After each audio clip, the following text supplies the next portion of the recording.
සවිය බෝසත් ගුණැති මිනිසත් සමාජයකට තෙරුවන් සරණයි සුපින්බර උදෑසනක් ඔබට. ගම්මැද්ද දම්සවිය හැමදම ඔබේ ජීවිතයට වැදගත් දහම් මාතෘකාවක් තිරණ කරනවා. අපි අද ඇවිල්ලා ඉන්නේ අපේ රටේ සුවිශේෂී රාජමහා විහාරස්ථානයකට. මාවනැල්ල දාස්වත්ත දනගිරිගල රජමහා විහාරය. ඔබ මේ විහාරස්ථානය ගැන මීට පෙර අසා නැතිවෙන්නට පුළුවන්. අපේ අරමුණත් ඔබ නොවැසූ ඔබ නොදුටු අපේ රටේ රජමහා විහාර, පැරණි විහාර, බොදුරජ විහාර ඔබට සමීප කරමින් ඒ විහාරස්ථානවල ඓතිහාසික පසුබිම වගේම ඒ විහාරස්ථාන රැක බලාගෙන ධර්ම ප්‍රචාරය දෙන අපේ මහා සංඝරත්නයට අවස්ථාව ලබා දෙමින් උන්වහන්සේලාගෙන් නිමල පිවිතුරු බුදුදහම ඔබට ඇසීමට සැලැස්වීම. එනිසා අද දවසේ ඊටමත් සුන්දර පරිසරයක පිහිටා තිබෙන කඳු වලින් වටවුණු මනරම් පරිසරයක පිහිටා තිබෙන විහාරස්ථානයක ඉඳලායි ඔබට අපි මෙලෙස සඳහම් සාකච්ඡාව දෙන්න කරන්නේ. ආදරය අපි හැමෝම ලබන්නට කැමති දෙයක්. ඒ වගේම තමයි අපි හැමෝම ලබා දෙන්නට කැමති දෙයක්. අපි අද මේ මාතෘකාව තෝරා ගන්නට බලාපොරොත්තු වෙන්නේ හුදෙක් අද දවස අපේ රටේ තාරුණ්‍ය විශේෂයෙන්ම Taman ආදරය කරන ආදරවන්තයා හෝ ආදරවන්තයත් එක්ක බෙදා හදා ගන්න දවසක්. අපේ වචනෙන් කිව්වොත් ආදරවන්තයන්ගේ දවස අද. අද දවසේ ඔබ බොහෝ දේවල් සූදානම් කරලා තියෙන්නට පුළුවන්. හැබැයි ඔබ මෙතෙක් මේ දවස ගැන නොඇසූ මෙතෙක් ඔබ ආදරය ගැන නොඇසූ කරුණු කාරණා ධර්මානුකූලව ඔබට පැහැදිලි කර දෙමින් ඔබට නිවැරදිව ආදරය කියන්නේ මොකක්ද කියන කාරණාව පිළිබඳව පැහැදිලි කර දෙන්නට අද හෝරාවක කාල සීමාවක් අපි වෙන් කරන්නට බලාපොරොත්තු වෙනවා. අද මාතෘකාව ආදරය, ප්‍රේමය සහ තාරුණ්‍ය. අද දවසේ තමත් ගෞරවණීයව සඳහම් සාකච්ඡාවට ආරාධනා කරන්නට යෙදුණා. දනගිරිගල රජමහා විහාරස්ථානය, ඒ වගේම කාර්යගම රජමහා විහාරය, උස්සාපිටිය ආනන්දාරාම යන මේ විහාරත්‍රයේ විහාරාධිපති අවසරයි නම කියන්නට ශාස්ත්‍රපති පූජ්‍ය අම්බුලුගල ධම්මින්ද අපේ ගෞරවනීය නායක සම්පදන් වහන්සේට තමත් ගෞරවයෙන් පාදාභිවන්දනයෙන් ඔබ වහන්සේ පිළිගන්න ලබනවා දවසේ ධම්සවිය සඳහම් සාකච්ඡාවට. අපේ හැමදෙරුනේ මේ මාතෘකාව අද දවසේ සුවිශේෂයි. අපි මුලින්ම මේ මාතෘකාවට පිවිසෙන්නට ප්‍රථමයෙන් අපි මේ ඉන්න ස්ථානය, මේ සාකච්ඡා පවත්වන ස්ථානයේ බොහොම මනරම් පරිසරයක පිහිටා තිබෙන තැනක්. මං හිතන්නේ මගේ පෞද්ගලික අත්දැකීම මේ වගේ විහාරස්ථානයක් ගැන මම මීට කලින් අහලා නැහැ. මේ මාවනැල්ල ප්‍රදේශයේ. ඊටමත් ඓතිහාසික තැනක්. ප්‍රාග් ඓතිහාසික යුගයට යන තැනක් මේ ස්ථානය. ඉතින් මේ ඓතිහාසික පසුබිම පැහැදිලි කරගෙන අපි මාතෘකාවට ප්‍රවේශයක් ලබා ගමු. ඓතිහාසිකත්වයේ සම්බන්ධව කතා කරනකොට අපි කවුරුත් අහලා තියෙනවා චූලෝදර මහෝදර නාරජුන් පිළිබඳව. එහෙමයි. එතකොට චූලෝදර යන්ගේ වාසභූමිය වශයෙන් එකල පැවතියේ දනගිරිගල කියන එක තමයි ජනප්‍රවාදයේහි පැවතගෙන එන්නේ. ඒකට චූලෝදරයන්ගේ කුලගෝත්‍රය වශයෙන් හඳුන්වන්නේ මනෝජ් මහත්මයා වඩුන්නෝ කියන එක. ඒ නිසා එතුමන්ලාගේ නම යොදලා තමයි මේක වඩුන්නාගල් පාය කියලා තමයි හැදුවේ. එහෙමයි. දැන් මෙහි තියෙනවා අම්බුලුගලසේ දන්තපාය, දිප්පිටිය රාජගිරි මල් පාය, ඊළඟට වට්ටාරම මලී මහා පාය, ඊළඟට මෙතනින් එහා පැත්තේ තියෙනවා කප්පාගොඩ පදීදොර බ්‍රහ්මවර්ධනා පාය, ඊළඟට හඳුන්වන්නේ පායක් වශයෙන් වඩුන්නාගල් පාය කියලා මේක. ඒ වඩුන්නාගල් පාය උනේ අර මුලින් හඳුන්වා දුන් ආකාරයට චූලෝදරයන්ගේ කුලගෝත්‍රයෙන් ආපු ඒ නාමය. තව විදිහකට කියනවා වාසගම කියලා කියන්නත් පුළුවන්කම තියෙන අද කාලේ විදියට. එතකොට මෙහි ඉතිහාසයේ එහෙමනම් ලෞතුරා බුදුරජාණන් වහන්සේගේ ජීවමාන කාලය දක්වාමත් ඊට එහා ඔබටත් යනවා. ඒ අනුව ඔබතුමා නිවැරදි ප්‍රාක් බෞද්ධ යුගය කියන තැනට ඒමේදී. එතකොට මෙතන තවදුරටත් හඳුන්වනවා නම් චූලෝදරයන්ගේ සහ මහෝදරයන්ගේ මාර්ගයේ තිබුණායි කියලා හඳුන්වන්නේ මේ පෙනෙන විහාර මන්දිරයේහි සැතපෙන පිළිමයට පිටුපස තියෙන උමම් මාර්ගය. එහෙමයි. එතකොට මේ උමම් මාර්ගයෙන් තමයි ගමන් මාර්ගය නාගදීපය දක්වාම ඇති කරගෙන තිබෙන්නේ කියන එක ජනප්‍රවාදයේ තියෙනවා. තවදුරටත් ඒකේ හඳුන්වා දීලා තිබෙනවා. මහෝදරයන්ට සහ චූලෝදරයන්ට මණික් ආසන දෙකක් හැදුවා. මේ ආසන දෙක කර තියාගෙන යනකොට බර වැඩිකමට එකක් මග දාලා ගියා. ඊට පස්සේදී අර තනි ආසනේ අරගෙන ගිහිල්ලාට පස්සේදී ඒකට අයිතිවාසිකම් කියන්න ගිහිල්ලා තමයි දෙන්නා රණ්ඩුවක පැටළුනේ කියන කතාවක් තියෙනවා.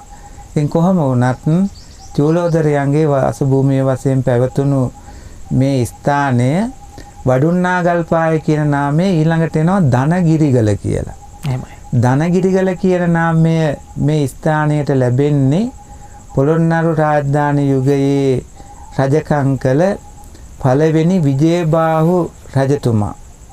විශේෂයෙන්ම රාජ්‍යත්වයට පත්වීමට පෙර එතුමා ආරක්ෂක සංවිධාන ඇති කර ගැනීමටත් එතුමා ආරක්ෂා වීම සඳහාත් විශේෂයෙන්ම මේ ස්ථානය තෝරාගෙන තිබෙනවා. ඒ තෝරාගත් අවස්ථාවේදී එතුමා රැගෙන ආවා වූ ධනය රන් රිදී මුතුමැණික් ආදිය තැන්පත් කරලා තියෙන්නේ මේ ස්ථානයේ. එතකොට ඒ නිසාම මේ ස්ථානය හඳුන්වනු ලැබුවා ධනගිරිගල කියන නාමයෙන්.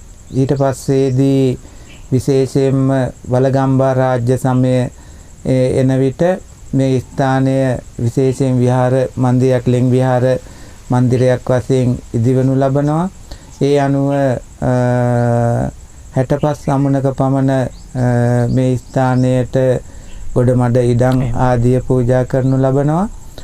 ඊට පස්සේදී ධනගිරිගල බුද්ධ වංශ හාමුදුරුවන් වහන්සේ වැඩ ඉන්නේ 1650 වගේ යුගයේ. ඒ කාලයේදී මහනුවර රාජධානි කරනු ලැබුවේ රාජාදී රාජසිංහ රජතුමා.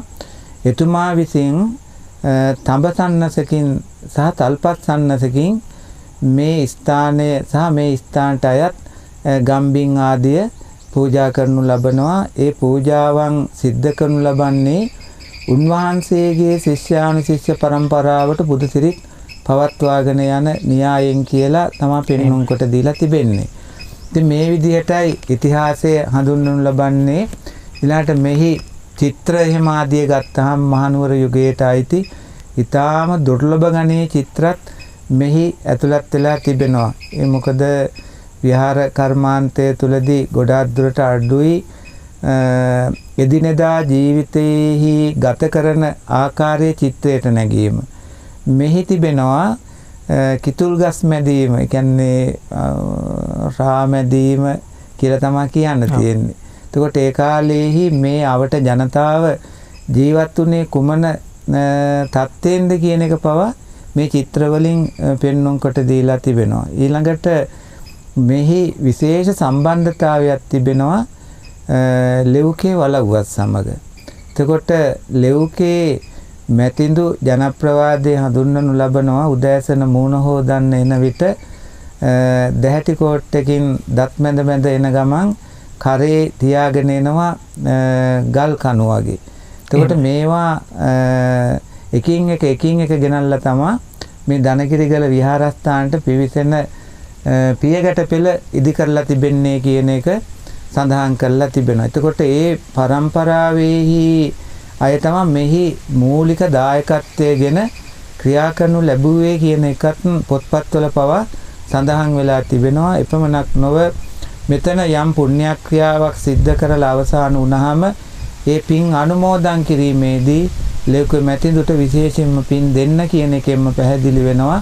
එතුමා මේ ස්ථානයේ නගා සිටුවීම සඳහා මොන විදිහේ වෙහෙසක් මහන්සියක් කැපවීමක් දැක්වුවාද කියන කරුණ පිළිබඳව.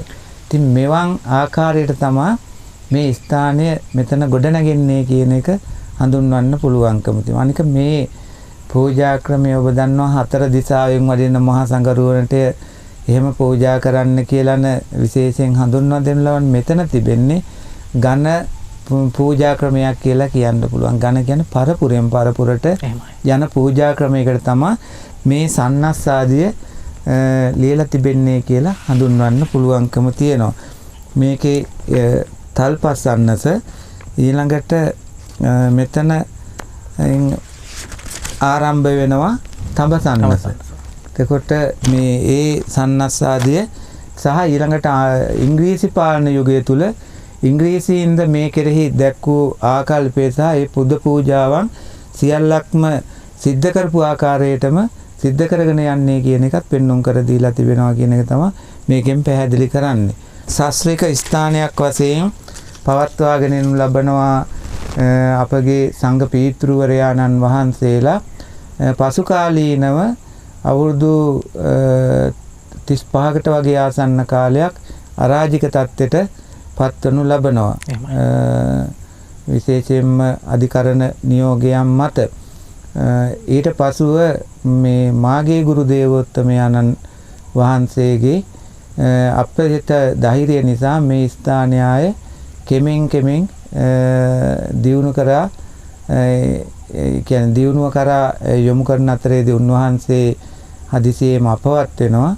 ඊට පසුව මේ දක්වා මේ සංවර්ධනීය කටයුතු විශේෂයෙන්ම මමත් ඒ වගේම විහාරස්ථානයේ වැඩ ඉන්න අපේ ස්වාමින් වහන්සේලාත් ඒ වගේම දායකයොත් රැගෙන යනවා. ඉතින් අති දුෂ්කර තැනක් කියන බව අපේ මනෝජ් මහත්මයාට පැහැදිලිවම තේරෙනවා ඇති. ඒ වගේම අද රටේ පවතින අනෙක් පූජ්‍ය ස්ථාන හා සසඳා බලනකොට මෙතන ඔබට පැහැදිලි වෙනවා ඇති මේ තරම් ඓතිහාසික මේ තරම් වටිනා ඒ වගේම දඹුල්ල හා සමානයි ලෙන් විහාරය ඒ වූ ස්ථානය අද ඊටම නොදියුණු මට්ටමක තිබෙන්නේ.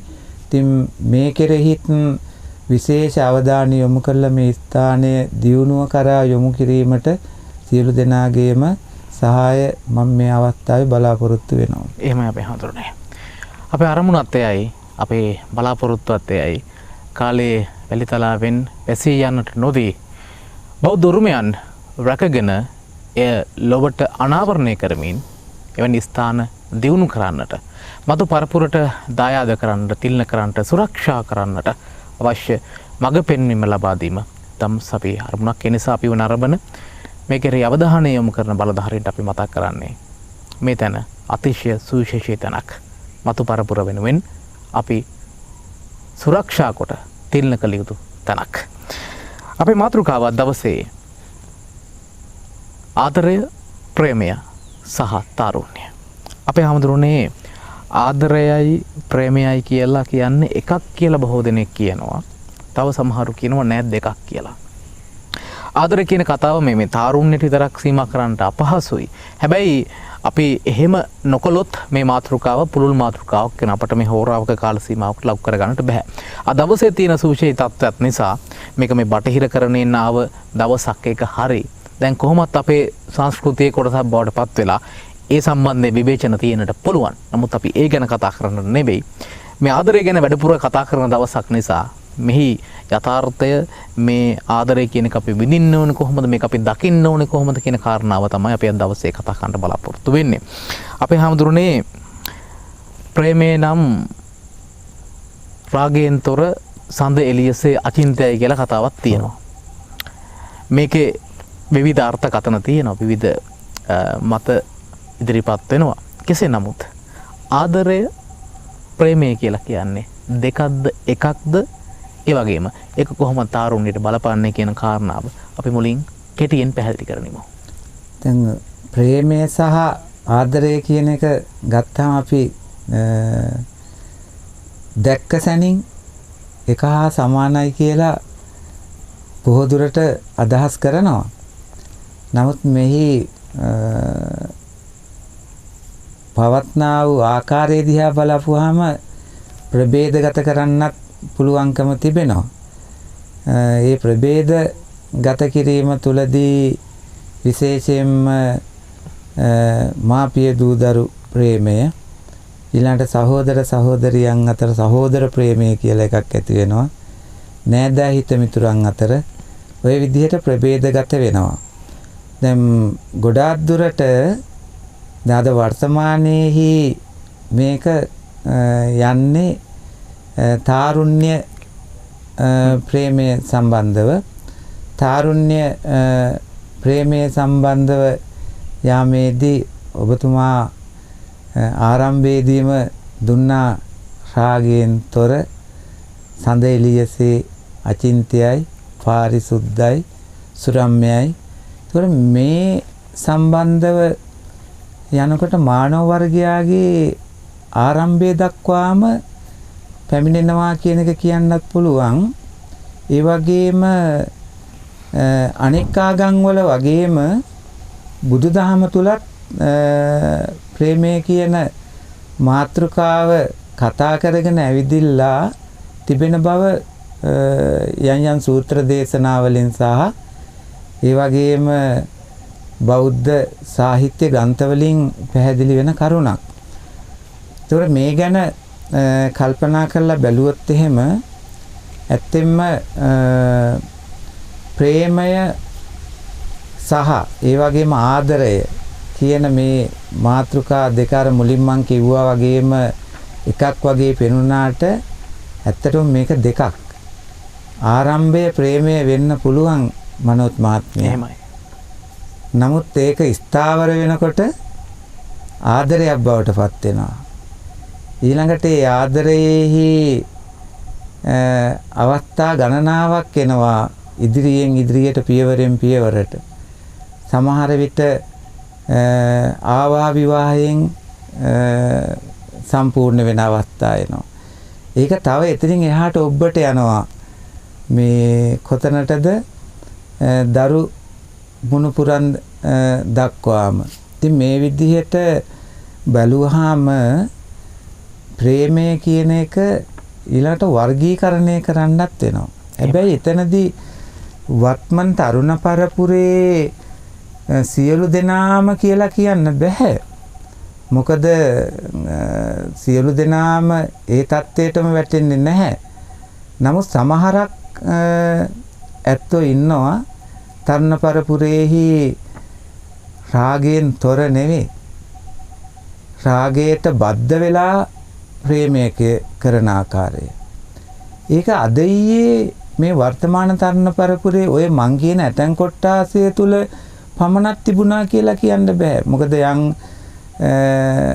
රූපකාය දිහා බලලා ඒ රූපකාය කෙරෙහි ඇති කරගන්නා වූ ඇල්ම හේතු ආකර්ෂණය හේතු කොටගෙන විශේෂයෙන්ම සමහරක් විට අද ප්‍රේම කරලා හෙට මේ පැනලා ගිහිල්ලා අඹුසැමියන් වශයෙන් කටයුතු කරන ආකාරයේ ස්වභාවයකුත් තියෙනවා. ඉතින් මේකම බුද්ධ කාලෙත් තිබුණා කියලා කියන්න පුළුවන්කම තියෙනවා. ඊළඟට බුද්ධ කාලයේහි අපි ගත්තොත් එහෙම දැන් කුණ්ඩලකේසි කතාව ගත්තොත් එහෙම කුණ්ඩලකේසියට මේ දෙමාපියෝ රැකවරණය දෙනවා උඩුමහන්තලේ හිටවලා. මොකද පිරිමි කෙනෙක් නොදකින මට්ටමට. නමුත් දංගෙඩියට යන්නා වූ පුද්ගලයෙක්ගේ මේ පුරුෂ කාය දකිනවා. ඒ පුරුෂ කාය දැකලා එතුමිය ඒ කෙරෙහි ලොල් වෙලා කෙසේ හෝ ඒ ලබා ගන්නවා. එතකොට එතන තියෙන ආකර්ෂණය. එතකොට මේ හේතු කොටගෙන අවසානයේදී මේ දෙදෙනා ආවා විවාහ කරලා දෙනවා. ආවා විවාහ කරලා දුන්නාට දැන් කාන්තාවගේ තිබෙන්නේ විශේෂයෙන්ම අර රූපකාය කෙරෙහි තිබෙනා වූ ආකර්ෂණය උඩ ඇද ගැනීම. ඊළඟට පුරුෂයා තුළ තියෙන්නේ මේ කාන්තාවට තිබෙනා වූ රන් රිදී මුතුමැණික් ආදී කොට වස්තුන් කෙරෙහි තිබෙනා වූ දැහැ ගැනීමේ චේතනාව. එතකොට මෙතන ඔය කියන ලද්දා වූ අර નિરાයාසයෙන් පැවතගෙන එන අර ශ්‍රේෂ්ඨ ආකල්පය කියන මේ අදහස එන්නේ නැහැ. දැන් ප්‍රේමය ආදරය තුල අපි දකින්නේ નિરાයාසයෙන්ම හිත තුල ඇතිවෙනා වූ මේ ශ්‍රේෂ්ඨ උතුම් ආකල්පයක් වශයෙන් පෙන්눔 කර දීලා තිබෙන්නේ. එතකොට ඒ ආකල්පය නෙවෙයි අතන තියෙන්නේ. අතන තියෙන්නේ කාන්තාව තුල ඇතිවෙන ආකාරයේහි පංචකාමයන් පිනවීමේ ආකල්පයක් තියෙනවා. එතකොට මෙතන පුරුෂයා තුල තියෙනවා විශේෂයෙන්ම මේ භෞතික සම්පත් මේ කාන්තාවගේ මාර්ගයෙන් දැහැ ගැනීමේ චේතනාව. එතකොට ඒ තුල ඔය දකින්නා වූ අවංක ප්‍රේමය, අවංක ආදරය කියන එක දකින්න අමාරුයි. ඕකම එනවා අන්ධභූත ජාතක කතාවේ. අන්ධභූත ජාතක කතාවේදී බෝධිසත්වයන් මල්කරුවෙක් වශයෙන් විශේෂයෙන්ම පුද්ගලයෙක් යොමු කරනු ලබන්නේ. එතකොට අන්ධභූත ජාතක කතාවේදී මේ කාන්තාව එතෙක් තමන්ගේ අර වයෝවෘද්ධ ස්වාමියා හැර ස්වාමිය දැකලම නැහැනේ. මම ඊටාම කෙටියෙන් කියන්නේ. එතකොට මේ තාරුණ්‍ය පුද්ගලයා දකින්නවත් එක්ක මේ තාරුණ්‍ය කෙරෙහි කාන්තාවගේ හිත තුළ ඇතිවෙන්නේ ඒත් ආකර්ෂණය. ඒ ආකර්ෂණයේ අවසානයේ තියෙන්නේ තේත් පංචකාමයන් පිනවීමේහි අදහසක් චේතනාව. ඉතින් මේ ආකාරයට එදා කියන්නේ අද වගේම එදත් ප්‍රේමය කියන එක වර්ධවා තේරුම් අරගෙන ක්‍රියා කරන්නා වූ ආකාරයක් දකිනවා. නමුත් අපි බැලුවොත් එහෙම බුද්ධ දේශනාව තුළදී විශේෂයෙන්ම අපේ ලෞතර බුදුරජාණන් වහන්සේ බෝධිසත්වයේ සම්බාර ධර්මයන් පුරණ කාලවලදී ඇතැම් අවස්ථාවන් වලදී යසෝදරාවන් සමග මේ කියන්නේ දැන් ඔබ අහලා ඇති යසෝදරා වතේම පෙන්눔 කර දීලා තියෙන භවයෙන් භවයට පතාගෙන ආවා අපි ප්‍රාර්ථනා කරගෙන ආවා කියන එකේදී එහෙම පෙන්눔 කොට දීලා තියෙනවා. එතකොට එතනදී පෙන්눔 කරලා දීලා තියෙනවා ඇත්තෙන්ම එතන අර රාග මිශ්‍රිත වූ ප්‍රේමයක්, රාග මිශ්‍රිත වූ ආදරයක් ගැන කතා වෙනවා අඩුයි. නේද? එහෙමයි. දැන් ඒක අපිට මනාව පැහැදිලි වෙනවා මේ සිද්ධාර්ථ කුමාරයා අභිනිෂ්ක්‍රමණය කරලා ඉන්න අවස්ථාවේදී යසෝදරාව කවදාකවත් තමන්ගේ කායික පීඩාවන් ගැන කතා වෙන්නේ නැහනේ. එහෙමයි. එතනදිත් ප්‍රාර්ථනා කරන්නේ විශේෂයෙන්ම තමන්ගේ ස්වාමියාට සියලු සම්පත් ලැබේවා කියන එක නේද? එතකොට එතනින්ම පැහැදිලි වෙනවා අර රාග මිශ්‍රිත චේතනාවක් යසෝදරාව තුළ තිබුණෙත් නෑ කියන එක. ඊළඟට අපි කල්පනා කරලා බැලුවොත් එහෙම අද තාරුණ්‍ය මේ තුළ ওই ප්‍රේමයේ තුළ මම දකිනවා මේ සියලු දෙනාම නෙමෙයි ඔය මම මුලින් කිව්වාකට ඇතැම් පිරිසක් ඉන්නවා මේ විශේෂයෙන්ම ඔය රාගය මුල් කරගෙන ක්‍රියා කරන ආකාරය සමහරක් විට ජීවිත පරිත්‍යාග කරන අවස්ථා තියෙනවා. ඒ කියන්නේ සමහරක් විට එකිනෙකා ගහ මරා ගන්නා තත්ත්වයක් දකින්න ලැබෙනවා. ඊළඟට අනිත් පැත්තෙන් දෙදෙනාම මරණයටපත් වෙන අවස්ථා දකිනවා. ඒතකොට මෙතන තියෙන්නේ අර හැබෑ ප්‍රේමයක්, හැබෑ ආදරයක් කියන එක හිතා ගන්න අමාරුයි. එකිනෙකාගේ උදහස් මේ එතනදී ගලපාගෙන මේ හැබෑ ආදරයේද හැබෑ ප්‍රේමයේද කියන එක ඉදිරියට යන්න බැරිකමත් තුළ ඒකට හිරවීමක් දකින්නේ. එහෙම එකක් මම දකිනවා. ඉතින් ඒ නිසා ඇත්තෙන්ම බුදුදහම තුළ කොතනකදීවත් ප්‍රේමය ආදරය කියන කරුණ ගැන ප්‍රතික්ෂේප කිරීමක් කරලා නැහැ. ඔබ වහන්සේ කියන්නේ බුදුදහම තුල කතා කරන්නේ රාගයෙන් තොර ආදරයක් ගැන කියලා. රාගයෙන් තොර ආදරයක් ගැන කතා වෙනවා. ඔව්. බුදුදහම තුල. ඒ බුදුදහම තුල රාගයෙන් තොර ආදරයක් ගැන කතා වෙනවා. දැන් එතනදී පෙන්눔 කොට දීලා තිබෙනවා විශේෂයෙන්ම ආවා විවාහ කටයුතු ආදී සිද්ධ විය යුතු ආකාරය පිළිබඳව. එතකොට මේ ආවා විවාහ කටයුතු ආදී සිද්ධ කරගෙන යාමේදී අර මුල් ඇති කරගත්තු ආදරේ අවසානයේ දක්වාම යන්න ඕනේ කියන එක පෙන්නනවා. එතකොට ඒවට මේ ඇත්තම දැන් මහා මංගල සූත්‍රය ගන්න බලන්න. මහා මංගල සූත්‍රයේ තුලදී විශේෂයෙන්ම පෙන්눔 කර දීලා තියෙනවා. ඊළඟට අපි දන්නා වූ යුතුයකම් හා වගකීම් කියලා මේ විශේෂයෙන්ම සමාජයේ හඳුන්වනු ලබනවා මේ සිංහාලෝ වද සූත්‍රයේ තුල අමුසැමි සම්බන්ධතාවය ගැන. ඊළඟට අපි ගත්තොත් එහෙම අංගුත්තර නිකායේ සංවාස සූත්‍රය ගත්තාම මේ විදියට බුදුරජාණන් වහන්සේ පෙන්눔 කර දීලා තිබෙන ආදරයක් ඉදිරියට පවුලක් වශයෙන් පවත්වාගෙන යන්නේ කොහොමද කියන කරුණ. එහෙම නැතිනම් අපේ මනෝජ් මහත්මයා බුදුහාමුදුරුව කොතනකදීවත් මේ ආදරය ප්‍රේමය කියන එක නිතරම මේ අපි කල්පනා කරලා බැලුවොත් එහෙම ත්‍රිලක්ෂණයට යොමු කරලාම කතා කරපු ධර්ම දේශනා පවත්වපු තැන් මේ දැක ගන්න අමාරුයි. ගොඩක් තැන් වලදී පෙන්눔 කර දීලා තියෙනවා. මේ දැන් අපි ගත්තොත් එහෙම අමුදරු සම්බන්ධතාව අඹුසැමි සම්බන්ධතාවය ඇති කරගෙන යාමේදී ක්‍රියා කළ යුතු ආකාරය නේද? එතකොට ඒ ක්‍රියා කිරීමේදී පෙන්눔 කොට දීලා තිබෙනවා මේ පවුලක් වශයෙන් ආදරේ මේ ඉදිරියටම උච්චතම අවස්ථාවට එන්න පවුලන නේද? ඒකට ඒ පවුල ඉදිරියටම මේ ගලාගෙන යන්නේ කෙසේද කියන ආකාරය පිළිබඳව. ඉතින් මේ හැම කරුණක්ම පෙන්වනකොට ඒකේ යථාර්ථයත් පෙන්වනවා. පැහැදිලි අපි හඳුනන්නේ. දැන් බුදුදහම තුල කිසිම විටක මේ ආදරය ප්‍රතික්ෂේප කරා නම් බුදුදහම තුල මේක ආදරය කියන්නේ පුද්ගලික ජීවිතයට අනවශ්‍ය දෙයක් කියලා ප්‍රකාශ කරා නම් වසර 2600කට ආසන්න කාල සීමාවක් මේ විදිහට බුදුදහම පුද්ගලයන්ගේ ජීවිතයට සමීප දහමක් දර්ශනයක් වෙන්නේ නැහැ. ඒ කියන්නේ මේ ලෝකේ සත්‍ය කියලා දෙයක් තිබෙනවා. ලෝකේ පුද්ගලයන්ට දැනෙන දෙයක් තිබෙනවා. එහෙනම් බුද්ධහම කියලා කියන්නේ මිනිසා තුළ මිනිසාගේ ජීවිතයේ මේ ස්වභාවිකත්වයත් එක්ක ගොඩනැගුණු දහමක්. ඒ නිසා මිනිසුන්ට ආදරය අවශ්‍යයි. මිනිසුන් ආදරය බෙදා හදා ගැනීම අවශ්‍යයි. බුද්ධහම ආදරය ප්‍රතික්ෂේප කළා නම් කවදාකවත් මේ විදිහට මිනිස්සු බුද්ධහමත් එක්ක බැඳිලා ඉන්නේ නැහැ. මේ දහම මේ විදිහට අනුගමනය කරන්නේ නැහැ. වැරද්ද තිබෙන්නේ අපි බුදුදහම කියවන්නේ කොහොමද? අපේ කියවීම තිබෙන්නේ කොතනද කියන කාරණාව. මේ සියලු ගැටලු සියලු කාරණා අපි ඔබට ලියා දෙන්නට සූදානම්. ගම්මැති දම්සාවියෙන් සූදානම කෙටි විරාමයක් ලබා ගන්නට.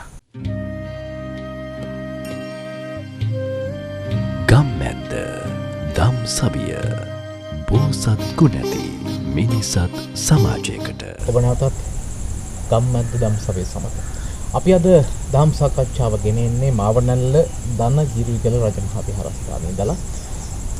තරුණ්‍ය ආදරය අද අවශ්‍ය අපේ කතා කරන මාතෘකාව බුදුදහම තුළ අපේ හාමුදුරනේ වහන්සේ මීට ප්‍රථමයෙන් කෙටියෙන් සඳහන් කරන්නට යෙදුණා. දහම තුළ මේ පිළිබඳව කතා වෙනවා. බෝසත් අවධිය තුළ විශේෂයෙන්ම මේ ජාතක කතා සාහිත්‍යයේත් මේ සම්බන්ධයෙන් කතා වෙනවා කියලා. අපි හිතුවා මේ කාරණාව ඔබට ටිකක් වැඩිපුර බුදුදහම තුළ නැත්නම් බුදු දර්ශනය තුළ කොහොමද මේ ආදරය කියන කාරණාව විශේෂයෙන්ම තරුණියක් පිළිබඳ දක්වන කැමැත්ත කොයි විදිහට වෙන්න ඕනේද? ඒ කියන්නේ එකිනෙකා කෙරෙහි තිබෙන ආකර්ෂණය, මේ ආකර්ෂණය අපි සඳහන් කරා මේක ආදරයක් බවට පරිවර්තන වෙනවා කියලා. හැබැයි ඉන්පස්සේ විවාහයක් දක්වා මේ ගමන අපි යනවා. දැන් මේ කියන කාරණාව අපි පංචේන්ද්‍රයන් පෙනවීම සඳහා කරන ආදරයට වඩා එහා ගියපු ආදරයක් බුදුදහම තුල කතා කරනවා. අපට වැදගත් වන්නේ ඒ කාරණාව. අපි හඳුරන්නේ මේ පංචේන්ද්‍රයන් පෙනවීමට ආදරය කරන්න ගියාම නේද ගොඩක් වෙලාවට අපි අතර ප්‍රශ්න ඇති වෙන්නේ. මනෝජ් මහත්මයා විශේෂයෙන්ම අර මම මුලිනුත් කිව්වා බොහෝ දුරට පංචේන්ද්‍රයන් තුලින් පංචකාමයන් පිනවීම සඳහා තමයි ශනේකින්ම අද බොහෝ පිරිස් යොමු වෙන ආදරයකට ප්‍රේමයකට යොමු වන්නේ. ඒක ප්‍රේමයක් හෝ ආදරයක් කියලා කියන්න බෑ. මම මුලිනුත් හඳුන්වා දුන්නන નિરાයාසයෙන්ම චිත්තසංතානය තුල ඇතිවෙනා වූ ශ්‍රේෂ්ඨ මානව හැඟීමක් තමයි මේ ප්‍රේමය ආදරය කියන එක. මේක අනික් ආගම් වලත් කතා වෙලා තියෙනවා. දැන් මේ අපි ගත්තොත් එහෙම කිතුණු දහම තුලත් පෙන්වන්න කරනවානේ. ඊළඟට කවුරු මොනවා කිව්වත් ඉස්ලාම් දහම තුලත් තියෙනවා. මේ ඊළඟට අපි තව ටිකක් ඈතට ගියොත් එහෙම දැන් ජගම්මාතා වන්දනය ඉන්දුනින්න ශිෂ්ටාචාර යුගවල සහ මොහන්ජෝදාරෝ හරප්පාවේ ශිෂ්ටාචාරවලදී සිවගේ සහ ජගම්මාතාවන්ගේ වෘතාන්තය තුලදී පැහැදිලි වෙනවා. එතකොට ඒ තැන්වලදී පැහැදිලි වෙන කරුණොත් එක්ක බැලුවොත් අර මුලින් හඳුන්වා දුන්න ආකාරයේහි මේ අර උතුම් ප්‍රේමයක් නෙවෙයි අද තියෙන්නේ. අද තියෙන්නේ අසහනකාරීත්වය. උතුම් ප්‍රේමයක් තිබෙන්නට බැරිද මිනිස්සු අතර? තියෙනවා. මම ඒකයි ඇතැම් පිරිසක් කියලා කියන්නේ. හැම කෙනෙක්ම අපිට ඒ මට්ටමට දාලා කතා කරන්න බෑ. ඉන්ද්‍රියම් පිනවන ප්‍රේමයක් එහෙම නැත්නම් මේ පංචේන්ද්‍රයන් තුළින් පංචකාම වස්තුන් මේ දැහැ ගැනීමේ ආදරයක් කියන එක නෙමෙයි. අද මේ ඇතැම් පිරිසක් කියලා කිව්ව මම ඒකයි. ඒකට ඇතැම් පිරිස් තුළ පවතිනා වූ ඒ අසහනකාරී ප්‍රේමයේ උඩ සමහරක් විට බොහෝ දුරට කාන්තා පක්ෂය මේ පුරුෂ පක්ෂයට ගිජු වෙනවා. ඒ ගිජු වීම තුලදී සමහරක් විට සිද්ධ වෙන්නේ ආවා විවාහය. අර මෙලෝ හසරක් දන්නේ ආදරය කියන එක ගැන. මෙලෝ හසරක් දන්නේ ප්‍රේමය කියන එක ගැන. ආ දෙදෙනාගේ සිතුවිලි දාමයේ තුලදී බොහෝ දුරට කාමුකත්වයට මුල් වෙලා ඊළඟට මේ අර විදිහේ ආවා විවාහයක් සිද්ධ වෙනවා. නැත්නම් සරණ බන්ධනයක් සිද්ධ වෙනවා. ඒ සරණ බන්ධනය තුලදී ඊළඟට බොහෝ දුරට පිරිමි පක්ෂය දැන් මේ කාන්තාවගේ ස්වරූපේ දිහා බලාගෙන තමන්ගේ වහලියක් බවට පත් කරගන්නවා. දැන් එතන අර සහකාරිය කියන එක ඊළඟට මනෝජ් මහත්මයා කල්පනා කරන්නකෝ. වහලියද නැත්නම් සහකාරියද? ඉතින් එතනදී වහලියක් වශයෙන් ඇත්තෙම ඇතන් මේ පිරිමි කොටස් තමන්ගේ භාර්යාව ගැන සලකනවා. මේ සැලකිල්ල එන්නේ බොහෝ දුරට බුදුදහම පිළිබඳ අවබෝධයක් නොමැතිකම හින්දා. සමහරක් විට සාම්ප්‍රදායික අදහස් වලට ගරු කිරීමද කියන එක කියන්නත් බෑ. මම නම් දකින්නේ අසහනකාරීත්වය මුල් කරගෙන. අපේ මුන්දුනේ දැන් විවාහයට පෙර අපි මේ කතා කරන මේ ආදරය කරන කාලේ දෙන්න බොහෝ වෙලාවට තම තමන්ගේ දේවල් බෙදා හදා ගන්නවා. බොහොම සහයෝගයෙන් කටයුතු කරනවා. හැබැයි විවාහ වුණාට පස්සේ තමයි ওই කියන විදිහට මේ එන්නේ. ඕකට හොඳම උදාහරණ ওই විදිහේ කටයුතු කරන සිද්ධ වෙන්නේ. ඒක ඒ විදිහට වෙනස් වෙන්නේ. මේ ආදරය කරන කාලේ තිබෙන චිත්ත වේගයන්, ඒ පාලනයන්, ඒ හැඟීම්, ඒ දැනීම්, ඒ දේවල් විවාහයෙන් පස්සේ වෙනස් වෙන්න පුළුවන්ද? ඇයි එහෙම වෙනස් වෙන්නේ? එහෙනම් මොකක්ද ප්‍රශ්නේ?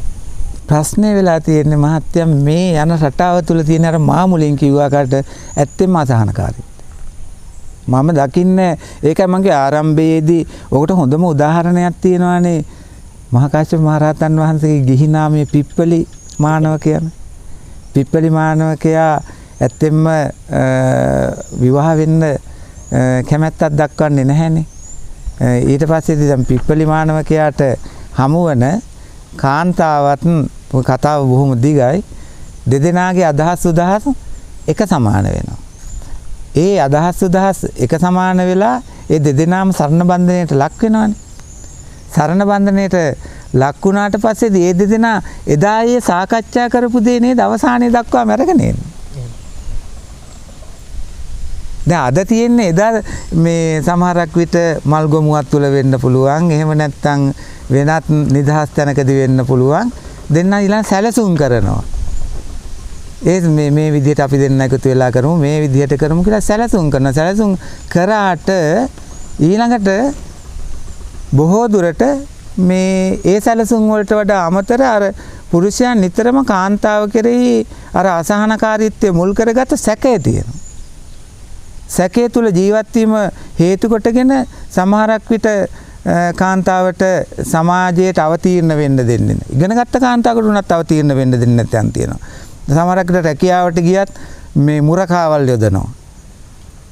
එතකොට මේ ඊළඟට මේ යම් කටයුතු සීමා මායිම් බන්ධන දමනවා. ඉතින් එහෙම කරනකොට එතන හැමදාමත් කාන්තාව පීඩනයට ලක් වෙනවා. ඒ පීඩනයට ලක් වෙනකොට කාන්තාව සමහරක් විට අර සාර්ථක වූ විවාහයක් ගෙන යන්න යාම අතරමඟ නවතාලන්නා වූ ස්වභාවයක් තියෙනවා. අද බොහෝ දුරට මම දකිනවා ඔය ප්‍රේමය ආදරය කියන එක වරදවා තේරුම් අරගෙන ආවා විවාහ කරගෙන ඇවිදිලා ඩිවෝස් වෙන ස්ථාන හරියට දකින්න තියෙනවා මේ සමාජය තුළ. එහෙමනම් ඒ යථාර්ථය තේරුම් නොගැනීම කියන කරුණ තමයි මට නම් දකින්න තියෙන්නේ මනෝත් මහත්මයා. ඔබ වහන්සේගෙන් මම මෙහෙම ඇහුවා. සමහරක් වෙලාවට අපේ හම්බුනේ අපිව නරඹන අය. අපිව නරඹන තාරුණ්‍යය හිතන්න පුළුවන් කොහොමද මේ හාමුදුරුවන්ට ආදරය ගැන තේරෙන්නේ කියලා. හාමුදුරුවෝ කොහොමද මේ ආදරය ගැන කතා කරන්නේ කියලා. හැබැයි මිනිස්සු ජීවිතයේ අත්දැකීම් ලබන විදි තියෙනවා. අත්දැකීම් ලබන ආකාර විවිධයි. භික්ෂුන් වහන්සේලා බොහොම විවෘතව මේ සමාජය දිහා බලාගෙන ඉන්නවා. බොහොම අසුරු කරනවා. සහ මේ ධර්මයේ තුල ඉඳගෙන මේ දේවල් බොහොම පුළුල්ව බලනවා. ඒ නිසා මේක ඔබට නිවැරදිව කියා දෙන්න පුළුවන් කෙනෙක් ඉන්නවා නම් මේ මහා සංඝරත්නය. ඒකයි අපි අද දවසේ මේ මාතෘකාව තෝරගත්තේ. අපි හැමදෙරුනේ දැන් මේ ආදරවන්තින්ගේ දිනය කියලා දවසක් වෙන් කරගෙන තියෙනවා. අද දවසේ විවිධ දේවල් සිද්ධ වෙනවා. මේක වෙළඳපළ මිනිස්සුන්ගේ හිත එකට එකතු කරලා තියෙනවා. සිත් හොරාගෙන තියෙනවා. ප්‍රේම කරන්නේ මෙහෙමයි. රෝස මලක් වෙන්නත් පුළුවන්, චොක්ලට් එකක් වෙන්නත් පුළුවන්. මේ දේවල් වෙළඳ භාණ්ඩ බවට පත් වෙලා තියෙනවා. ආදරය ඒ තැනකට කොටු කරලා තියෙනවා. සීමා කරලා තිබෙනවා. ආදරයට තැන්නම් කරලා තියෙනවා.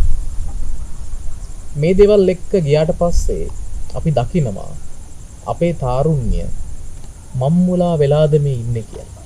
එක දවසකට මිනිසුන්ගේ ජීවිතේ ඒ එදා මෙදා තුර ගොඩනගාගත්ත කීර්තිය අපි කියනවා නම්බුව කියලා. අපේ වටිනාකම් බොහෝ දේවල් නැති වෙන අවස්ථා අපි දකිනවා. තමන්ගේ අම්මගේ තාත්තගේ බලාපොරොත්තු සිහින බිඳවටන දවසක් බවට පත් වෙන අවස්ථා අපි තියෙනවා. මිනිසුන් නිදහස අවශ්‍ය අපේ හැමෝටම. හැබැයි ඇයි අපි මෙතනට එන්නේ මේ වගේ දහමක් මේ වගේ දර්ශනයක් තියෙද්දි ඇයි අපි මෙතනට මේක බලන්නේ නැත්තේ මේක තේරුම් ගන්න නැත්තේ කියන කාරණාව අද දවසේ අපි අනිවාර්යයෙන්ම හිතන්න ඕන දෙයක්. මේ තරුණ්‍ය වගේම ඒ දරුවන්ගේ ආදරණීය අම්මලා තාත්තලා. මෙහෙම ඇයි අපි හැදිලා තියෙන්නේ? ඇයි මෙහෙම තත්වයකට අපි අපේ සමාජය පත් කරගෙන තිබෙන්නේ? මේ කියන කාරණාව පැහැදිලි කර ගැනීම වටිනවා. තරුණයේ ඉන්න කෙනෙක් විදිහට මටත් ওই විදිහ අත්දැකීම් තියෙනවා අපේ හාමුදුරුවනේ. අපි අසුරු කරන අයටත් ওই අත්දැකීම් තියෙනවා. මේක අපි निराකරණය කරගත යුතුයි කියන කාරණාව මම මේ මොහොතේ වහන්සේට යොමු කරමින් මේකට වැදගත් උත්තර පළමු. අද මනෝත් මහත්මයා මේ මා මුලින් හඳුන්වා දුන්නා වගේම ප්‍රේමය වෙළඳ භාණ්ඩයක් වෙලා තියෙනවා. ඔබතුමාම කිව්වා චොකලට් එකක් එහෙම නැත්නම් රෝස මලක්. සමහරට චොකලට් එක රෝස මල නිසාම මුළු ජීවිතේම අඳුරු වෙන අවස්ථා තියෙනවා. අද දවස බොහෝ දුරට ඇතැම් තරුණ තරුණියන්ට මේ ඉරණම අත්වේ කියලාත් හිතෙනවා. අනේ එහෙම නොවේවා. හැබැයි හරි හැටි ප්‍රේමය එහෙම නැත්නම් ආදරය අවබෝධ කරගන්නවා නම් ඒ චොකලට් එකෙන් රෝස මලෙන් පුළුවන්කම තියෙනවා ඒ ප්‍රේමයේ ආදරයේ ශ්‍රේෂ්ඨත්වය පිළිබඳව අවබෝධ කරගන්න. ඒ තුලින් මේ විශේෂයෙන්ම තමන්ගේ ජීවිතය සාර්ථකව ගොඩනගාගෙන යාමට මාපිය මේ ආශිර්වාදේ, වැඩිහිටි ආශිර්වාදේ, සමාජ ආශිර්වාදේ, ඒ වගේම ආගමික ආශිර්වාදේ පවා ලබා ගන්න පුළුවන්කම තියෙනවා. ඊ타මාත්ම බුද්ධිමත් ආකාරයට කටයුතු කරන්න යනවා නම්. ඉතින් ඒකයි මම කිව්වේ ඒ தත්ත්වයට නොයාම නිසා එකිනෙකාට අවබෝධ කරගන්න බැරුව තමන්ගේ වටිනා ජීවිතය සමහරක් විට කාලකන්ණි කරගන්න අවස්ථා එමටවත් දකින්න පුළුවන්කම තියෙනවා. ඒකයි බුද්ධ දේශනාව තුළදී විශේෂයෙන්ම පැහැදිලි කරනු ලබන්නේ ආදරය ප්‍රේමය අත්‍යවශ්‍යයි. ආදරය ප්‍රේමය නැත්නම් පවුලක් ගොඩනගා ගන්න බෑ. නේද? ආදරය ප්‍රේම නැත්නම් සමාජයක් ඇති වෙන්නේ නැහැ. නේද? එහෙමයි. එතකොට පවුලක් ගොඩනගා ගන්න නම් ඔවුනොවුන් අතර අන්‍යෝන්‍ය අවබෝධයක් පළමු කොටම තියෙන්න ඕන නේද? ඒ ඔවුනොවුන් කෙරෙහි රාග මිශ්‍රිත චේතනාවෙන් තොර වූ අන්‍යෝන්‍ය අවබෝධයක් ඇති කරගෙන ඇත්තෙන්ම ඒ ආදරය තුල මේ ප්‍රේමය තුල මේ විශේෂයෙන්ම නිදහස කියන එක අයිතු විදිහට භාවිතා නොකොට ක්‍රියා කරනවා නම් මං හිතනවා සාර්ථක වූ පෞල් ජීවිතයක් ගොඩනගාගෙන ඒ පෞල් සංස්ථාවල් එකතු වීම තුලින් ලස්සන සමාජයක් කරා යන්න පුළුවන්කම තියෙනවා කියන එක. එතකොට මේ ලස්සන සමාජයක් කරා යාමට අද බොහෝ දුරට බැරුව තිබෙන්නේ අර පීඩාකාරී ස්වභාවය. එහෙම නැත්නම් ඒ පීඩාකාරී ස්වභාවයට එන්නා වූ ප්‍රේමය කියන විලාසයේ මුවාවෙන් එන්නා වූ අසහනය. ඒකයි බලපාලා තිබෙන්නේ. ඉතින් මෙන්න මෙතනදී විශේෂයෙන්ම අපි ටිකක් බුද්ධ දේශනාව පැත්තට යොමු වෙන්න ඕන. බුද්ධ දේශනාව පැත්තට යොමු වෙනවාය කියලා ඉවරලා බුද්ධ දේශනාවේ මේ ගැඹුරු මේ දහම් කොටස්. ඒ කියන්නේ දැන් අපි කියනකොට මුල් බුදු සමය කියලා මේ පටිච්ච සමුප්පාදය ඒවට එනවා. ප්‍රේමයම සමහරක් වෙලාවට මේ අවසාන වේගෙනකොට ඔය පටිච්ච සමුප්පාදයට එනවා. ඔය ත්‍රිලක්ෂණයට එනවා. ඔය චතුරාර්ය සත්‍යයට එනවා. ඊට මෙහා තියන්නා වූ කරුණු පිළිබඳව අවබෝධ කරගන්න ඕනේ. ඒකයි මම මුලින්ම කිව්වේ අවබෝධ කර ගැනීමේදී අපිට පුළුවන්කම තියෙනවා. දැන් බලන්නකෝ මේ කරණීය සූත්‍රය ගත්තත් උනා. දැන් අපි ඕකෙන් කියනවානේ මේ මාතා යතානියම් පුත්තං ආයුසා ඒක පුත්ත මනුරක්කේ ඒවම්පි සබ්බ භූතේසු මාන සම්භාව්‍ය අපරිමාණං කියලා. දැන් මේක මේ මෛත්‍රී සහගත චේතනාව මුල් කරගත්තා මුල් කරගෙනම දැක්විය යුතු කරුණක්ද නැහැ නේද? යම්සේ මවක් තමන්ගේ මේ එකම දරුවා රකින්නාසේ කියන එකේදී බුදුදහම කියන එක මේ අර සීමා මායිම් බන්ධන වලින් තොර එකක්නේ නේද? ඒක පුළුල්ව බලන්න ඕන. ඒ පුළුල්ව බැලීමේදී තමන්ගේ ප්‍රේමවන්තය තමන්ගේ ප්‍රේමවන්තයා ආරක්ෂා කිරීමක් ඒ තුල පෙන්눔 කරන්නේ නැද්ද? එහෙමයි. පෙන්눔 කරනවා නේද මහත්තයා? ඉතින් ඊළඟට අපි ගත්තාම අර මම මුලින්ුත් හඳුන්වා දුන්නා විශේෂයෙන්ම මේ මහා මංගල සූත්‍රය තුලදී ඊළඟට මේ තව දුරටත් අපි ගියොත් එහෙම අපි මේ නිතර අහන පිරිත් ධර්ම දේශනාවල මේ අග්ගික භාරද්වාජ සූත්‍ර තුල කොවසල සූත්‍ර තුල ඇත්තෙම අර ඊටාම පුළුල්ව කතා කරලා තියෙනවා. අපි වෙලා තියෙන්නේ මේ බුදුදහම පටු සංකල්ප ඔස්සේ පරිශීලනය කිරීම නිසා තමයි මේ තාරුණ්‍යයට පවතින ප්‍රේමය සම්බන්ධව බුදුදහම කතා කරලා නැහැ නේ කියන අදහස ඇති කරගෙන තියෙනවා. එහෙමයි. ඉතින් ඒ නිසා විශේෂයෙන්ම ඒ පිළිබඳව කියන්නේ අපි බුදුදහමත් මිශ්‍ර කරගෙන කොහොමද ප්‍රේමයක් ගොඩනගාගෙන මං කියු තැනට සමාජ සංස්ථාවක් දක්වා ගොඩනගාගෙන යන්නේ කියන තැනට ඇත්තම අපිම කල්පනා කළ යුතු කරුණක් වශයෙන් මම නම් දකිනවා. මම මෙහෙම කිව්වොත් අපේ හැමතුරුනේ අපි හැම මොහොතකම මේ ධර්ම සම්බන්ධයෙන් නෙවෙයි අපි සමාජ ආර්ථික දේශපාලන ප්‍රශ්නවලදී අපි අපේ තාරුණ්‍යයට ඇඟිල්ල දික් කරනවා. තාරුණ්‍ය දේශපාලනට සම්බන්ධ වෙන්නේ නැහැ. මේ විදිහේ රටේ ව්‍යාකූල තත්ත්ව ඇති වෙන්නේ මේ විදිහ දේශපාලන අසන්තුලිතතාව මතුවෙන්නේ තාරුණ්‍ය නිසක්‍රියාකාරීත්වය නිසා නෙවෙයි. තාරුණ්‍යයට විනයක් නැහැ, සම්බරකමක් නැහැ. මේ තාක්ෂණයත් එක්ක අපේ රටේ තාරුණ්‍ය වෙනත් ගමනක් යන්නේ. දෙමව්පියන්ට සලකන්නේ මේ විදිහේ අපි මේ චෝදනා ස්වරූපයෙන් වුන්ට ඇඟිල්ල දික් කරනවා. මම මෙහෙම කිව්වොත් අපේ හැමදෙරුනේ අපි සතුවත වගකීමක් තිබෙනවා භික්ෂුන් වහන්සේලා විදිහට වහන්සේලාට මාධ්‍යකරුවන් විදිහට අපිට සහ සමස්ත සමාජයටම වගකීමක් තිබෙනවා නේද මේ වහන්සේලා දන්න මේ ධර්මයේ කරුණු කාරණා අපි දන්න සමාජ ආර්ථික දේශපාලන සංස්කෘතියේ කරුණු කාරණා මේ තාරුණ්‍යයට පැහැදිලි කරලා දීම. මෙන්න මෙතන රික්තකයක් තිබෙනවා නේද අපේ හැමදෙරුන් දැන් අපි මේ ආදරය තාරුණ්‍ය කියන කාරණා වුණත් අපි පන්සලකට තරුණ දරුවෙක් ආවට පස්සේ මේ දරුවෝ ධහමට ආකර්ෂණය කරගන්න ඒ ආකර්ෂණයත් එක්ක උන්ටින් පස්සේ අවබෝධයක් ලබා දෙන්නට අපිට වැඩපිළිවෙලක් තිබෙනවද අපේ හැමදෙරුනේ මේ මෙතන අඩුපාඩුවක් තිබෙනවා නේද? මනෝජ් මහත්මයා සිද්ධාර්ථ බෝසතාණෝ අභිනිෂ්ක්‍රමණය කරන්නේ එහෙමයි. කීවෙනි වියේදීද? අවුරුදු 29 දී. හොඳම තාරුණ්‍යයේදී නේද? අපිට එතනම උදාහරණයක් තියෙනවා නේද? විවාහත් වෙලා දරුවෙකුත් ලැබුණු මොහොතේ. දැන් අපි කල්පනා කරලා බැලුවොත් එහෙම ඔය ප්‍රේමය ගැන මේ සටන්කාමීත්වයෙන් යුතුව මේ යා යුතුයි කියන මතේ වැරදි හැබැයි. එතනදී නිසි පුද්ගලයෙක්ද කියන එක සිද්ධාර්ථ කුමාරයා පෙන්නලා තියෙනවා. ශිල්ප දැක්වීමක් කරා. මම ආදරයට සුදුසු පුද්ගලයෙක්ද? මම පෞල් සංස්ථාවක් ගොඩනගා ගන්න සුදුසු පුද්ගලයෙක්ද කියන එක කඩු ශිල්ප, දුනු ශිල්ප ආදී කොට වූ විවිධ ශිල්පවලදී පෙන්ලා තියෙන සාමාන්‍ය පුද්ගලයෙක් වශයෙන් එතන. ඒක නෙමෙයි. දැන් මෙතනදී අපි මනෝත් මහත්මයා ඉදිරිපත් කරනු ලැබුවේ තාරුණ්‍යයට බුදුදහම තුල තැනක් තියෙනවා. ඊටම සරලව මම හිතනවා සහ අපි මේ මඟ පෙන්වීම කරනවා. ඉතින් ඒකට තමයි මම පෙන්නුවේ ඇත්තෙන්ම අපේ සිද්ධාර්ථ බෝසතාණෝ අවුරුදු 29 දී තමයි මේ අභිනිෂ්ක්‍රමණය කරන්නේ. සත්‍ය හොයාගෙන යාම ආරම්භ කරන්නේ.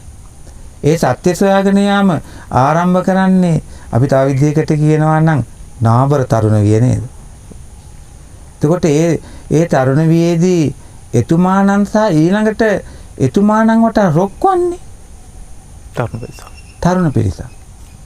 බද්දවග්ගී කුමාරවරු. ඔව් බද්දවග්ගී කුමාරවරු ආදී කොට දැන් ඊළඟට අපේ අග්‍ර ශ්‍රාවක සාරිපුත්ත මහ රහතන් වහන්සේ මුගලන් මහ රහතන් මේ තරුණ පිරිස නේද?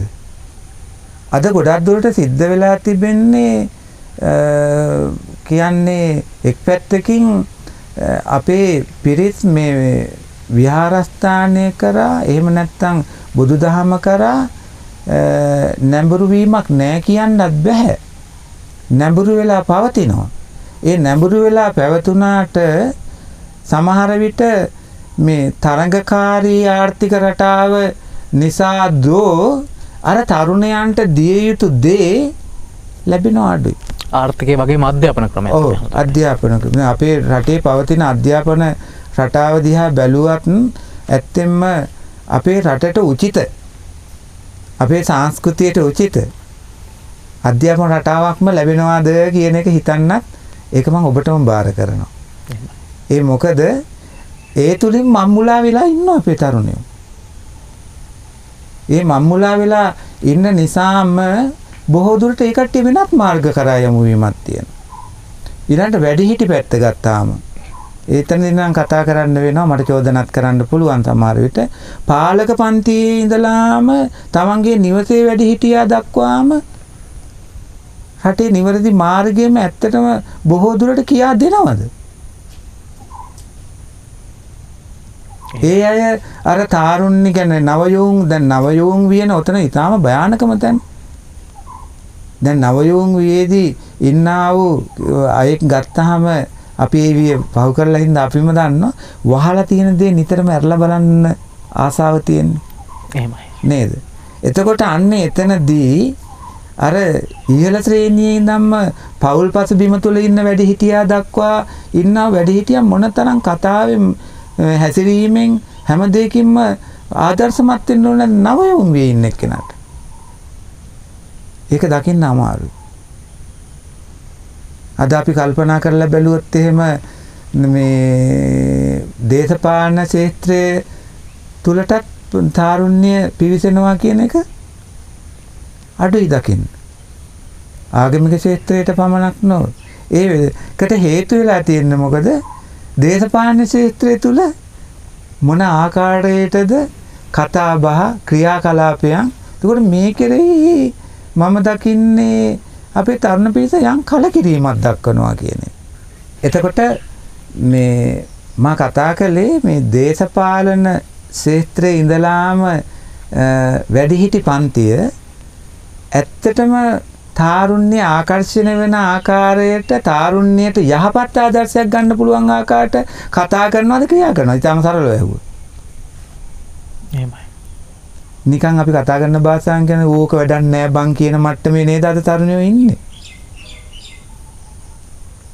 මම දකිනවා ඒ විදිහේ ස්වභාවයක. ඒකට ඒකට හේතු වෙලා තිබෙන්නේ අර ආර්ථික දේශපාලනික ස්වභාවයේද වැඩිහිටියන්ට මේ தත්ත්වය මේ දරුවන්ට ආදර්ශමත් ආකාරයට ක්‍රියා කරන්න බැරි වෙන විදියට කටයුතු සැලසීලා තියෙන්නේ කියලා.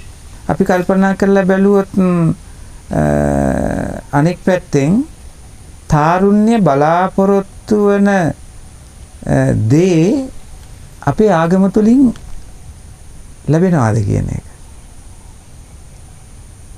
නේද? එහෙමයි. දැන් මේ හැම දෙයක්ම තරඟකාරී ආර්ථික රටාවට ගිහිල්ලා තිබෙන නිසා අර සහනශීලී ස්වභාවයක් බලාපොරොත්තු වෙනවා නම් ඒ දේ අපිට ලැබෙන අඩුයි. එතකොට එතනත් යම් කලකිරීමක් තියෙනවා.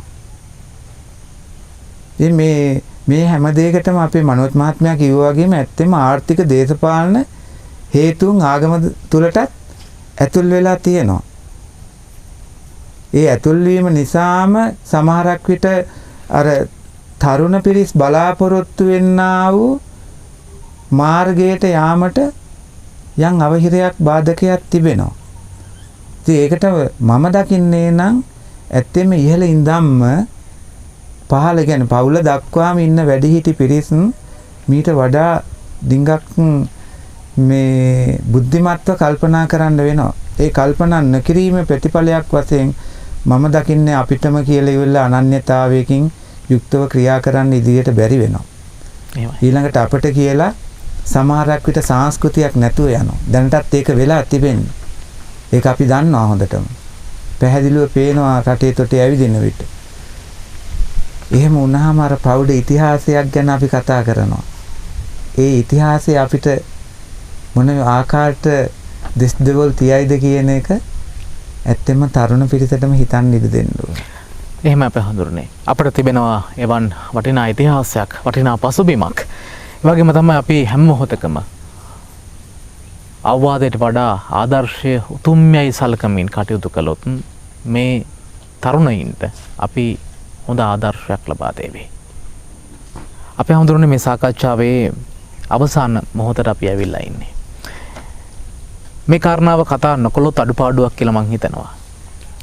ආදරය කරන වගේම ආදරය නිසා පසුතැවෙන පිරිසුත් ඉන්නවනේ අපේ අතරේ.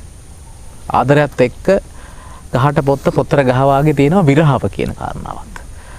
අද දවසේ සමහර විට තමන් බලාපොරොත්තු වුණු ආදරය නොලැබීම නිසා වේදනාවටපත් වුණු විවිධ තීරණ ගන්නට බලාගෙන ඉන්න පිරිසක් ඉන්නට පුළුවන්. බොහෝ දෙනෙක් හිතනවා මම මේක අද දවසේ තමයි මේක මෙහෙම කරන්නේ. මම අද දවසේ තමයි මෙහෙම දැඩි තීන්දුවක් ගන්නෙ.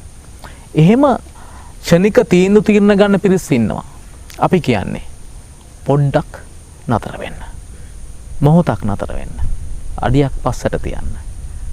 වැදගත් වෙන්න ඔබට මේ කාරණාව. අපි හඳුරන්නේ. මොකක්ද කියන්න තියෙන්නේ? ඇත්තටම අද ඔබතුමා කිව්වා වගේම සමාජයේ බොහෝ අය අපි කොටින්ම කතා කරොත් නම් ඩිවෝස් වෙනවා කියන මට්ටමේ ඉන්නවා. මෙන්න මෙතනදී දැන් අපි ආදරය තුල වගේම විවාහය තුල කියන කාරණා දෙකටම මේක පිළිතුර අපි ඔව් ඒ ආදරය තුලදී අපි විවාහයට එන්නේ නේද?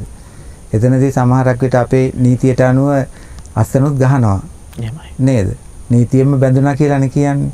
ඒ නීතියෙන් බැඳීම සමහරක් විට අවුරුද්දක් සමහරක් ඉන්නවා අද බැඳලා හෙට කියන්නේ මට හිතවත් ඔය නීතිඥ මහත්වරු මා සමග වෙලාවකට සාකච්ඡා කරනවා. අපි හාමුදුරනේ දැන් ගොඩක්ම තියෙන්නේ මේ ඒ කට්ටියගේ භාෂාවෙන් කියන්නේ ඩිවෝස් කේස් කියලා.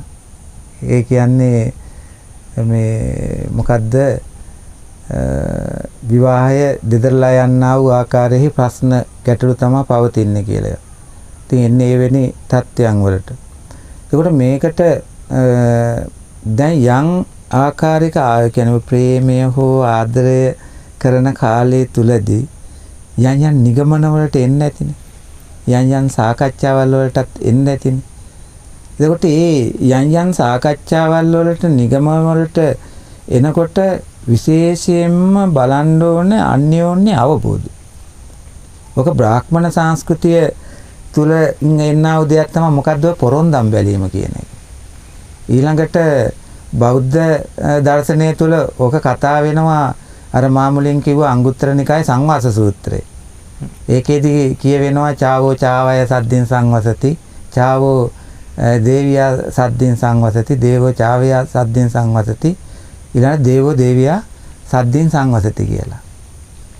හොඳද? එතන පෙන්눔 කරනු ලබන්නේ මේ මලමිනියක් කියලා එතන හඳුන්වා දෙන්නේ සංකේතවත් කරේ ඇත්ත මැරිච්ච කාන්තාවක් ජීවත් වෙන්න පුරුෂයෙකුට බන්දලා දීමක්වත් මැරිච්ච පුරුෂයෙක් මේ ජීවත්ව ඉන්න කාන්තාවකට බන්දලා දීමක් වන්නේ. එතන චාවෝ කියන එකෙන් පැහැදිලි කරනු ලැබුවේ ඊටාම පහත් ගති පැවතුම්. වංක ගති පැවතුම්. හැසිරීම් වල නොමනා හැසිරීම් ගති පැවතුම්. අපිට හොයාගන්න පුළුවන්. දැන් කෙනෙක් ආදරය හෝ ප්‍රේමය ඔකන මං කියන්නේ. ගිය ගමන්ම ආදරය කිරීමනේ ආශ්‍රය කිරීම තියෙන්න ඕනේ. ආදරය කිරීම නෙමෙයි ආශ්‍රය කිරීම. ආශ්‍රය කිරීම තියෙන්න ඕනේ. නේද? දැන් ඒක යන්නේ සමහරක මිතුරු මිත්‍රියන් වශයෙන් එනවා කියලා කියනවා. එහෙම නැත්නම් යහළු යහිලියන් වශයෙන් එනවා කියලා කියනවා. එතකොට මේ ආශ්‍රය තුලින් තේරුම් ගන්න පුළුවන් මෙයාගේ සිතුම් පැතුම් අදහස් උදහස් නේද? එතකොට මේ සියලුම සංකල්පයන් තේරුම් අරගෙන ඉවර වෙලා එතනින් පස්සේ තමන් ස්ථාවරයකට එන්න පුළුවන්. මේක අපි ප්‍රේමයක් වශයෙන් ලියලාගෙන ගොස් ආදරයක් බවට පරිවර්තනය කරගෙන ඒ ආදරයේ උච්චතම අවස්ථාව කියන පෞෂාන්තාවක් කරා යනවාද කියලා. ඒ පෞෂාන්තාව තුළදිත් ඊළඟට දරුමල්ලන් හටගත්තාට පස්සේදී ඒ දරුමල්ලොත් එක්කත් මරණ තුරාම ආදරේ පවත්වාගෙන යම් තැනකදී අපි හඳුනන්නේ ඔය බලාපොරොත්තු බිඳ වැටුනොත් මොකද වෙන්නේ? ඒකට අපි මොකක්ද බිඳ වැටෙන්න හේතු වෙන්නේ මනෝජ් මහත්මයා දෙදෙනාට දෙදෙනා සිතුම් පැතුම් වලින් හෝ ඉරියව් පැවැත්වීම් වලින් තේරුම් නොගැනීම. එහෙමයි. තේරුම් නොගැනීම. එහෙම අපට තේරෙන්නේ නැහැ නේ අපි හඳුනන මේක අපි තේරුම් මේ සිද්ධිය නිසා තමයි මේක උනේ කියලා අපි හිතන්නේ නැහැ. එහෙම නොවන තැනවලදී සියදී විනාශා ගැනීම වලට යනවා.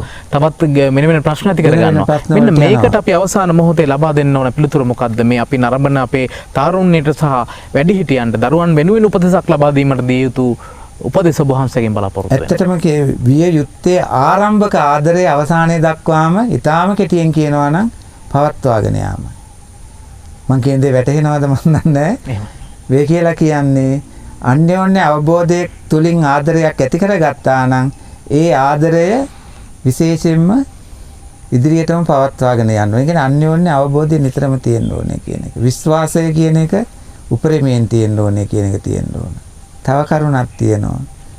පුරුෂාභිවන්දනය කියන එකේදී බුදුදහම විශේෂයෙන් පෙන්눔 කර දීලා තියෙනවා පුරුෂයා උසස්ම කියන මට්ටමේ ඉඳලා කාන්තාව පහත් කියන මට්ටමට කොතනකවත් කතා කරලා නැහැ. නමුත් පුරුෂයාගේ රැකවරණය පුරුෂයාගේ සෙවණ කාන්තාවකට තියෙන්න ඕනේ. ඒක මේ සත්ත්ව ලෝකේ පමණක් නෙවෙයි. ත්‍රූණ වෘක්ෂ කියන මේ අතරෙත් තියෙනවා. මහත්ය වැලකට ගහක් ඕනේ ඇඹරෙන්න. ගහකට බෑ වැලක ඇඹරෙන්න. නේද මහත්ය? ඒ නිසා පුරුෂ පක්ෂය කල්පනා කළ යුතු වෙනවා විශේෂයෙන්ම අර ආදරය රැකවරණයේ දයාව කියන ආකාරයට ඒ වැලට නගා සිටවන්න අවස්ථාව ලබා දෙන්න. ඔබ වහන්සේ තාමත් මනරම් වැදගත් අවසානයක් ලබා දුන්නේ.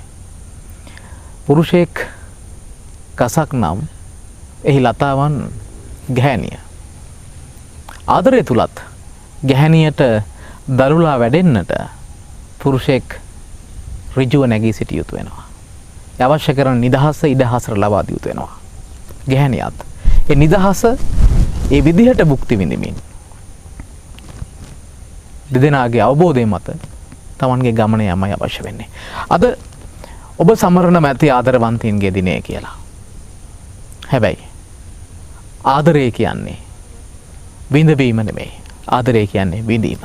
ඒ විඳීම තුල ඔබේ පංච ඉන්ද්‍රියයන් පිනවීම නෙවෙයි.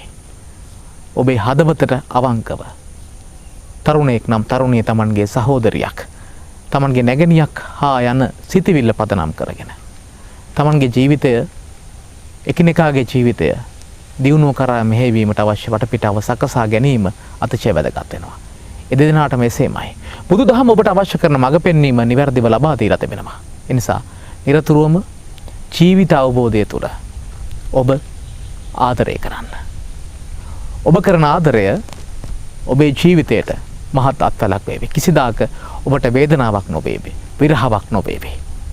ඒ ප්‍රාර්ථනාව පෙරදරි කර ගනිමින් ඔබේ නවසර සමුගන්නට සමුගෙන යන මොහොතේ අප විශේෂයෙන් මතක් කළ යුතුයි අද ධම්සවි සඳහම් සාකච්ඡාව සිදු කරන්නට යෙදුනේ මාවනැල්ල දාස්වත්ත ධනගිරිගල රජමහා විහාරස්ථානයේ ඉඳලා මේ අවස්ථාවට වැඩම කරවන්නට යෙදුණු විහාරස්ථානයේ විහාරාධිපති පූජ්‍ය ශාස්ත්‍රපති අම්බුලුගල ධම්මින්ද අපේ ගෞරවනීය නායක සම්පාදන වහන්සේට පාදාභිවන්දන යුතුව පුණ්‍ය අනුමෝදනාව සිදු කරනු ලබනවා. ඉතින් ලබන ඉරිදා දවසේත් ඔබ සමග හමුවේ බලාපොරොත්තු පෙරදැරිව අදට සමුගන්නවා. ඔබට තිසරණ සරණයි.